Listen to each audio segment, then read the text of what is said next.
Last summer, I rented a house from Airbnb in Northern California. While using the app, I saw many nice houses. I liked a certain area, so I looked for houses there, found almost a whole street of Airbnb rentals. I checked them all, picked the one I liked most, and booked it. A month later, I flew there, got my rental car, and drove an hour to the house. When I arrived, it was really late, around 10 or 11 p.m. All I wanted to do was bring my stuff inside and go to bed. But as soon as I opened my car door, a middle-aged lady from the house next door started waving at me. She was standing in her driveway, welcoming me to the neighborhood. I smiled and waved back, hoping to avoid a long chat. I turned away from her while I grabbed my suitcase and bag, then walked up to the door.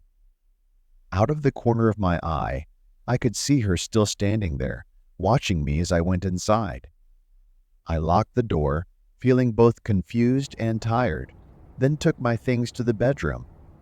The house was nice and seemed fine, but I didn't look around much because I just wanted to shower and go to bed. I turned on the shower and cleaned up, but while I was in there, I heard the doorbell ring. I ignored it, and honestly, I would have done that even if I wasn't in the shower. It only rang once, so I figured whoever it was had left. I didn't even check after drying off.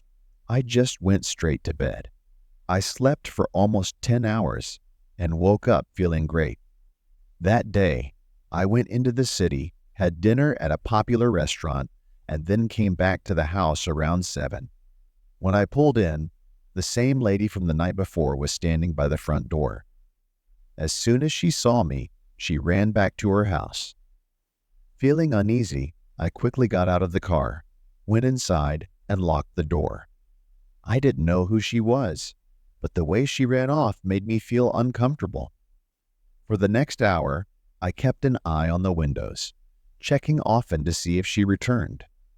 I was sitting in the kitchen on my laptop when I heard something hit the back door. It sounded like a rock. I glanced at the door, and then another rock hit the back of the house.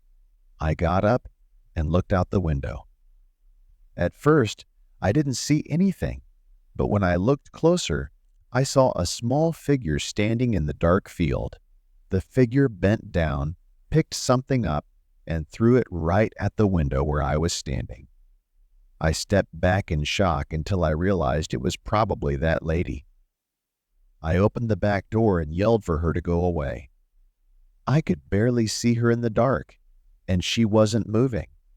I threatened to call the police, but she still didn't budge. A creepy feeling washed over me, so I slid the door shut. I wasn't sure if I really wanted to call the police. If it was just some crazy lady, I didn't feel truly threatened. I decided to wait and see if she did anything else, and after a while, it seemed like she had left. 2 hours later, I went to bed and wasn't even thinking about the lady anymore. But in the middle of the night, I woke up to a sound. I wasn't sure what it was since it was quick and quiet, and I was still half asleep. But I knew I heard something. A few seconds later, I heard faint footsteps coming down the hallway outside my room. My eyes shot open, and I instantly went into fight mode. I jumped out of bed and swung the door open. Just a few feet away from me stood that lady, barefoot in my hallway. She quickly ran out of the house, and I followed her to the front door, watching as she went back into her own house. I locked the door and called the police. When they arrived and knocked on her door, she didn't answer. That's when we found out her house was also an Airbnb, owned by the same person who rented me mine. But no one had rented her house, meaning she somehow knew the door code and had been staying there for days. We couldn't figure out why she was after me or find any clues about who she was or where she went. I left that night and flew home. I had no idea what she might have done if I hadn't woken up, but with her still out there, I didn't want to stay to find out.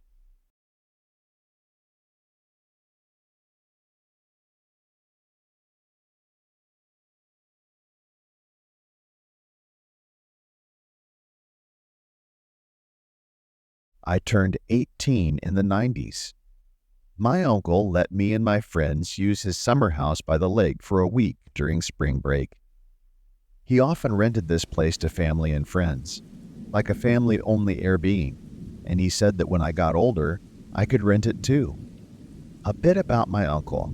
He was very rich because he owned some popular lounges in Las Vegas and Los Angeles with his friend. He was really laid back, but I only saw him a few times a year since he mostly lived in Vegas. When I did see him, we always had fun. My family lived in Pleasant Prairie, Wisconsin, and my uncle's lake house was in Antioch, Illinois. It was only about a 20-minute drive since we both lived near the border. At first, my parents weren't sure about letting me go, and I thought it was because they didn't trust me since I was young. But later, I found out that wasn't their biggest worry. In the end, they agreed to let me go, but said I could only take 4 friends. I only had 3 close friends, so it worked out perfectly. My best friend Tim came the night before the other 2 friends were supposed to arrive to help me get everything ready. My uncle's lake house wasn't very big, but it was really nice. It even had a pool and a hot tub. There was a game room downstairs with pinball machines and a pool table. This house was everything I pictured when I thought of being rich. We got there around 5, and my uncle had been in town a few days earlier, so he left the key in the mailbox for us. I gave Tim a tour of the house, and he was amazed by all the cool things my uncle had. I was really excited to show him the basement because it was my favorite part, but I noticed that the door to the basement had a few new locks on it. I didn't think much about it at the time. My uncle had some expensive stuff down there, but it was really annoying to find the keys for all the locks.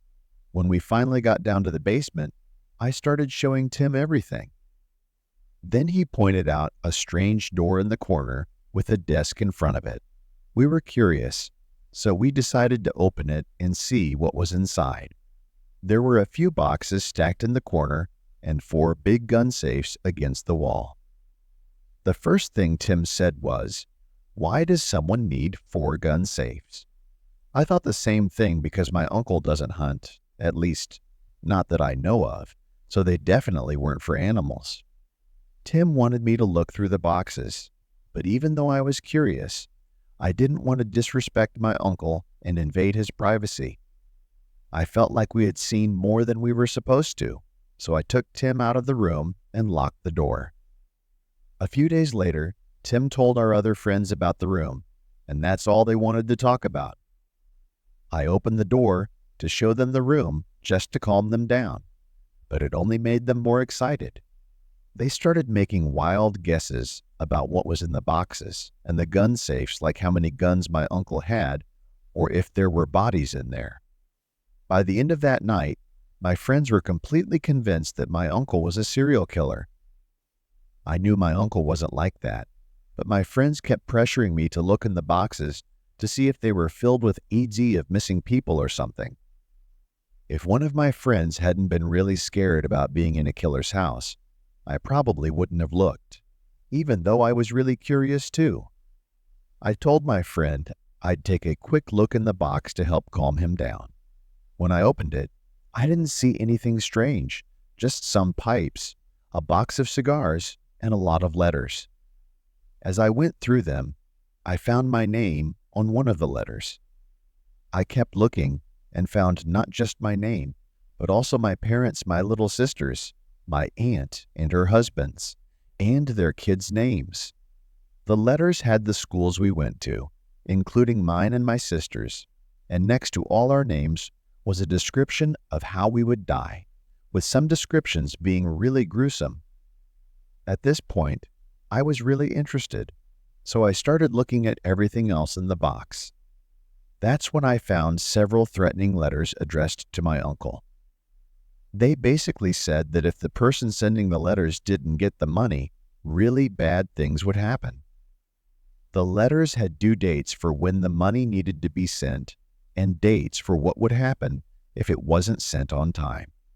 If all of that wasn't scary enough, I saw pictures of my oldest cousin walking around outside her campus with a note on the back explaining what would happen to her if they didn't get their money by the deadline. I quickly put everything back in the box, and my friends were shocked.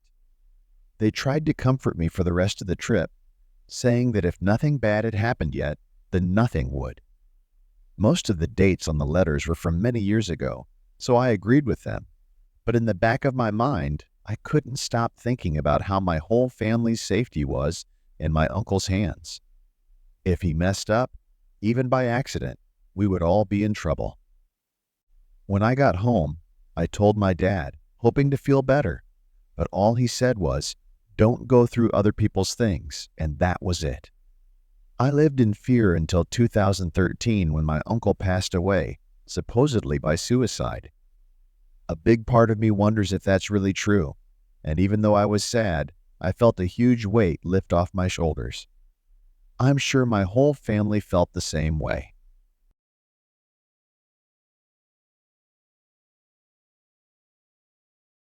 In the fall of 2019, I went on a trip to Yukon, Canada. My little brother was supposed to go with me, but he had to cancel a few weeks before because of work, so I went by myself. I rented a cabin from Airbnb. It was in a quiet place, but there were paved roads and it wasn't far from town. When I got there, I took everything out of my truck and brought it into the living room. It was dark outside, so I couldn't see much of the cabins outside, but the inside was nice. It was a simple cabin with cozy decorations in every room. Since it was getting late and the drive made me tired, I decided to leave my stuff packed and just sat on the couch. I think it was around 7:30 or 8:00 p.m. when I had been sitting on the couch for just a few minutes. Suddenly, I heard a scary noise from outside the cabin. It was a person yelling for help. The cabin was in a quiet place, so I didn't think anyone would be close by, which made me unsure. I got up and looked out the front window in the living room. I saw a man outside by my truck, holding a hunting rifle and staring at the cabin. He didn't look hurt, so the only reason I could think he needed help was that he was lost. But I didn't feel safe talking to him while I was alone in a quiet place. I closed the curtain and pressed against the wall. I heard the leaves crunching as he walked closer to the front porch. When he got to the door, he stopped. I stayed against the wall for a whole minute, and he just stood there outside the front door. "Hey, I need some help," he shouted. "Please, my friend needs a ride to the hospital." I thought about answering, but I didn't say anything because I wasn't sure if he was telling the truth. He had a gun, and I couldn't protect myself if he was lying. Another minute went by, and we still didn't talk. "I saw you pull in," he yelled, banging on the door. His voice got angry, which made me even more scared to respond. It was also strange that he said that. Why had he been watching me when I drove in 20 minutes ago? I heard the man's footsteps leave the porch and go back toward my truck. I waited until I was sure he was gone, then looked out the window again, but I couldn't see him anywhere. Next, I checked all the doors and windows to see if they were locked. They were all fine except for one, a small half window in the kitchen. The latch was missing. There were screw holes and scratched paint that showed a latch had been there before, but was taken off. It was strange and didn't make sense. Why would anyone remove a latch from a window? I was feeling really uneasy about everything that was happening. I went outside and got my toolkit from the truck bed. I knew this was an air beam, and I wasn't supposed to change anything, but I didn't care. I used 2 long screws to attach the window shut so it couldn't be opened. I thought the cabin owners would probably never even notice. After lying on the couch for an hour watching videos on my phone, I took my suitcase to the bedroom and got ready for bed. There wasn't a clock in the room, but I lay in bed for a long time, definitely more than an hour, unable to sleep. That's when I heard some strange noises. I heard a few thuds on the outside wall of the cabin, followed by a strange scraping sound a few times, and then it stopped. I sat up and stared at the bedroom door, trying not to make any noise. My mind was racing with thoughts, mostly about that man from earlier. I probably sat there in silence for 30 minutes, listening carefully for any other sounds. Eventually, long after I heard the noises, I fell asleep. When I woke up, it was morning, but I immediately remembered the noises from the night before.